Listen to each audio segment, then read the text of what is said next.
আচ্ছলাইছে মা অন্নপূর্ণা ঘুগনি খাচ্ছিয়েছে, ঘুগনি না 10 টাকায় আনলিমিটেড ঘুগনি চাই, খেয়ে দেখবো কেমন লাগে। ওই হচ্ছে মা অন্নপূর্ণা ঘুগনি, চলো দেখা যাক। দিয়ে দাও, তারপরে খাওয়া দাওয়া শুরু করো নাকি?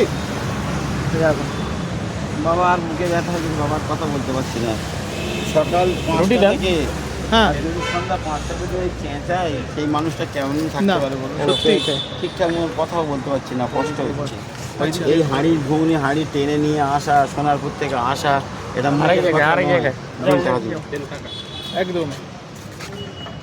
জানো ঘুগনি বাবা, কাকুর দোকানে যে হ্যাঁ, যা পারে বলুক, তোমরা আমার দেখো, আমরা ওই সুন্দর পৃথিবী ছেড়ে চলে যাবো, আমাদের টাইম হয়ে গেছে। তোমরা আমাদের ছেলে পুলে এসেছো, কটু কথা বলুক, যা পারে বলে বলুক, যা খুশি যা হয় হোক, হ্যাঁ, তাদের উপর উল্টোপাল্টা বলে কিছু করে যখন একবার উত্তেজিত করিয়ে দেয়, যখন হচ্ছে কি না বোঝে, বা কোন মানুষটা যদি একবার দুবার তিনবার চারবার পাঁচবার ছবার আটবার 10বার বলে বোঝালাম, যদি না বোঝে তখন কী করবো বলুন তো?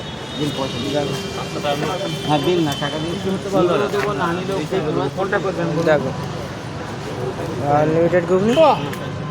দেখো দেখো ঘুগনি কাকুর দোকানে 10 টাকার ঘুগনি খেয়েও কিন্তু 500 টাকার নোট অনেকে দিচ্ছে, তাদেরকে কিন্তু হাসি মুখেই কাকু ভাঙিয়ে দিচ্ছে নাকি কাকু? না, ওনাকে তো বললাম না, যে হাত লেগেই থাকে, যদি খোঁজরে একটু থাকে, এই ছেলেটা একটু মানে প্রবলেম হচ্ছে বলে ভাঙাতে এসছে, তখন না বলবো কীভাবে বলো তো? পারি না, বাহ! দারুণ। তখন বলে দিই, বলছি আমি ঘুগনি রুটি খাবো, তাই দিচ্ছি, নয়তো দিতাম না। ঘুগনি লুটি 20 টাকা। দারুণ। আচ্ছা খেয়ে দেখো। কথা বলবে? আর গাইস ভিডিওটা এই পর্যন্ত। ভিডিওটা যদি ভালো লেগে থাকে লাইক কমেন্ট শেয়ার করতে ভুলবেন না। তখন তোমার একটা ভালো থাকে, টাটা।